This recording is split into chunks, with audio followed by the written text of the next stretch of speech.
Yang pertama, strategi marketing. Strategi marketing atau pemasaran strategis merupakan teknik bisnis yang dapat dimanfaatkan oleh perusahaan untuk meningkatkan nilai dan layanan yang lebih baik kepada pelanggan agar perusahaan bisa menunjukkan keunggulan dari banyaknya pesaing. Untuk yang kedua, karakteristik strategis. Marketing strategis melibatkan proses pengembangan rencana pemasaran yang matang dan pemilihan titik pemasaran yang tepat untuk mencapai tujuan perusahaan secara keseluruhan. Berikut beberapa karakteristik utama dari strategi marketing. Yang pertama, orientasi jangka panjang. Yang kedua, analisis mendalam. Untuk yang ketiga, manfaat strategi marketing. Manfaat strategi marketing bagi perusahaan.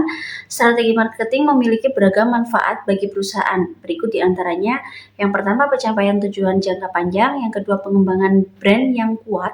Untuk yang ketiga, pengetahuan yang baik tentang pasar. Yang keempat, penyesuaian dengan perubahan pasar. Yang kelima, optimasi alokasi sumber daya, dan yang keenam, berkelanjutan bisnis. Berikutnya STV Triangle, yakni strategi yang merupakan eksplorasi untuk memahami segmen pasar, memilih sasaran pasar seperti target market, dan menetapkan positioning perusahaan yang akan dibentuk di benak pelanggan. Menyusun strategi pemasaran terdiri dari 3 kegiatan, yakni segmenting, targeting, dan positioning. 3 kegiatan tersebut biasa disingkat sebagai STP, yang bertujuan untuk memberi gambaran konsumen yang berpotensi menginginkan produk yang akan ditawarkan. Dalam tahap menyusun marketing strategi ini, perusahaan harus mendiscover target pasarnya, kemudian mengelompokkan customer berdasarkan kemiripan untuk mengenali pasar, sehingga ditemukan jawaban dari pelanggan seperti apa yang ingin dilayani. 3 hal utama yang harus dilakukan pada tahap ini adalah melihat keadaan pasar, membagi konsumen ke dalam segmen sesuai kategori, dan yang terakhir mengenali segmen yang mana akan dilayani kebutuhannya. Yang berikutnya, experiential marketing and emotional branding adalah strategi pemasaran yang dapat berpengaruh positif terhadap loyalitas dan kepuasan konsumen. Experiential marketing strategi pemasaran yang dilakukan dengan menciptakan berbagai pengalaman untuk terhubung dengan pelanggan seperti toko-toko pop-up atau acara virtual. Emotional branding strategi pemasaran yang dilakukan dengan menciptakan dialog pribadi dengan konsumen dengan pemahaman yang mendalam mengenai kebutuhan dan orientasi budaya mereka. Penelitian menunjukkan bahwa experiential marketing dan emotional branding dapat berpengaruh signifikan terhadap loyalitas dan kepuasan konsumen. Relationship marketing atau pemasaran relasional adalah strategi pemasaran yang bertujuan untuk membangun hubungan jangka panjang dengan pelanggan, pemasok, dan penyalur. Strategi ini bertujuan untuk meningkatkan kepuasan pelanggan dan pertumbuhan perusahaan secara jangka panjang. Relationship marketing berbeda dengan pemasaran massal yang menyasar audiens secara luas. Strategi ini menargetkan segmen pasar yang lebih spesifik dan dirancang untuk menjawab kebutuhan dan keinginan target audiens. Beberapa manfaat relationship marketing diantaranya yaitu meningkatkan nilai seumur hidup pelanggan atau CLV, meningkatkan kepuasan pelanggan, memperkuat customer loyalty, dan meningkatkan retention rates, memperluas brand awareness pada konsumen, memperluas kesempatan untuk melakukan cross-selling dan upselling. Beberapa faktor yang mempengaruhi keberhasilan relationship. Customer loyalty. Customer loyalty atau loyalitas pelanggan adalah tingkat kesetiaan pelanggan terhadap suatu produk, layanan, atau brand. Loyalitas pelanggan dapat diukur dari frekuensi pembelian ulang, kepercayaan terhadap brand, kecenderungan pelanggan untuk merekomendasikan brand tersebut kepada orang lain. Loyalitas pelanggan merupakan hasil dari pengalaman positif pelanggan dengan brand, kepuasan pelanggan, dan nilai produk yang dirasakan. Pelanggan yang loyal akan cenderung tetap tinggal lebih lama bersama brand, sehingga menghasilkan stabilitas dan pertumbuhan jangka panjang bagi perusahaan. Beberapa manfaat customer loyalty bagi bisnis adalah menghasilkan keuntungan bisnis yang tinggi, mengurangi biaya bantuan konsumen, memiliki pengaruh positif terhadap kinerja karyawan. Beberapa indikator loyalitas pelanggan adalah pelanggan memasukkan pembelian ulang frekuensi. Tujuannya adalah untuk menarik pelanggan baru. Benchmarking. Benchmarking adalah proses membandingkan dan menilai suatu hal dengan menggunakan tolak ukur yang dapat diukur dan digunakan dalam konteks bisnis. Benchmarking adalah proses membandingkan perusahaan dengan kompetitor atau standar industri untuk menilai kinerja dan proses bisnis. Benchmarking dapat dilakukan untuk berbagai aspek, seperti produk, proses penjualan atau pemasaran, gaji karyawan, praktik bisnis. Benchmarking dapat membantu perusahaan untuk mencapai keunggulan kompetitif, membuat perencanaan perusahaan dengan lebih mudah, meningkatkan proses bisnis yang dilakukan, mengevaluasi perusahaan. Beberapa jenis benchmarking adalah internal, eksternal. Mengelola bukti. Mengelola bukti adalah proses penerimaan, penyimpanan, pemeliharaan, penggunaan, dan penyajian bukti secara sistematis. Pengelolaan bukti yang baik dapat meningkatkan efisiensi kerja dan mempermudah penyusunan laporan keuangan. Berikut beberapa tips untuk mengelola bukti. 1. Mengelompokkan dan mengurutkan bukti. 2. Memberikan kode warna pada setiap kelompok bukti. 3. Membuat folder khusus untuk penyimpanan bukti. 4. Membuat daftar dokumen. 5. Mengklasifikasikan dokumen berdasarkan kategorinya. 6. Menyimpan dokumen di tempat yang aman. 7. Membuat salinan dokumen, berbagi dokumen secara berkala.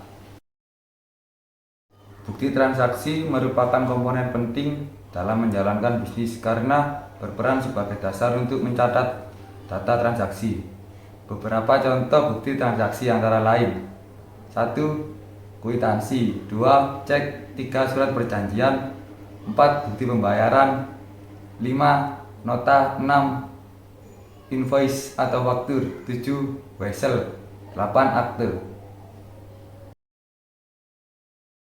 Berikut beberapa cara untuk menjaga kualitas jasa. 1.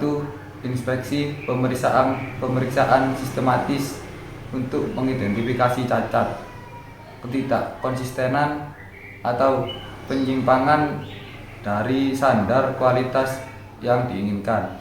2. Pengujian. Melakukan pengujian untuk memastikan bahwa produk atau layanan berfungsi seperti yang diharapkan. 3. Selesaikan kesalahan segera. Jika menemukan kesalahan, segera selesaikan dengan baik agar tidak membuat masalah dengan pelanggaran semakin menumpuk. 4. Bersikap sabar. Setiap pelanggan memiliki karakternya masing-masing. Jadi Anda perlu bersikap tenang dan jangan sampai emosi terpancing. 5. Tunjukkan empati. Mendengarkan dengan baik dan menunjukkan bahwa Anda benar-benar peduli terhadap masalah pelanggan. 6. Pertahankan konsistensi. Pertahankan kualitas layanan konsisten di semua titik kontak dengan pelanggan. 7. Berikan jawaban atau solusi yang tepat berdasarkan tim customer care Anda untuk memberikan bantuan. Ketidakpuasan pelanggan dapat disebabkan oleh berbagai hal, di antaranya kualitas produk atau layanan yang buruk, harga yang tinggi, kurangnya penyesuaian, sulit berkomunikasi, layanan purna jual yang buruk, berorientasi pada keuntungan, bukan pada pelanggan, waktu tunggu yang lama, informasi yang tidak konsisten. Tidak kepuasan pelanggan dapat mengaruhi sikap pelanggan untuk melakukan pembelian lagi di masa mendatang. Pelanggan yang tidak puas dengan produk atau jasa yang mereka terima mungkin akan mencari informasi produk lain dan berhenti membeli produk yang tidak sesuai dengan harapannya. Total Quality Management atau TQM. Total Quality Management atau manajemen kualitas terpadu adalah pendekatan manajemen yang bertujuan untuk meningkatkan kualitas produk dan layanan secara berkelanjutan. TQM melibatkan seluruh anggota organisasi dari pekerja tingkat rendah hingga eksekutif tingkat atas dalam upaya meningkatkan proses, produk, layanan, dan budaya kerja. TQM memiliki beberapa tujuan, di antaranya yang pertama, menciptakan lingkungan yang memungkinkan pekerja menghasilkan produk atau jasa yang sempurna. Kedua, meningkatkan kepuasan pelanggan. Ketiga, mencari pertanggungjawaban semua pihak yang terlibat dalam proses produksi. Keempat, menciptakan keberhasilan jangka panjang. TQM memiliki beberapa elemen dasar, di antaranya fokus pelanggan, perbaikan berkelanjutan, pemberdayaan karyawan, perangkat kualitas, desain produk, manajemen proses, dan kualitas pemasok. Penerapan TQM dalam bisnis dapat memberikan beberapa keuntungan seperti menghemat biaya operasional, memperkuat perusahaan dalam menghadapi kompetisi, dan mengurangi cacat produk. 10 gaya hidup. Gaya hidup adalah pola hidup seseorang yang mencerminkan kegiatan, minat, dan pendapatnya dalam kehidupan sehari-hari. Berikut beberapa contoh gaya hidup yang bisa dilakukan. Pertama, mengkonsumsi makanan bergizi dan seimbang. 2. Minum air putih minimal 2 liter per hari. 3. Istirahat cukup dan tidur teratur dan rajin berolahraga. 4. Mengelola stres dan berpikir positif. 5. Menghindari kebiasaan buruk. 6. Menjaga kebersihan rumah dan lingkungan. 7. Memeriksakan kondisi kesehatan secara rutin.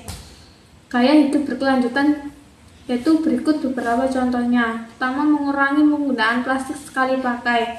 2. Hemat energi. 3. Mengurangi penggunaan air. 4. Memilah sampah. 5. Menggunakan transportasi ramah lingkungan. 6. Makan lebih banyak sayur dan buah. 7. Mendaur ulang dan menggunakan kembali barang.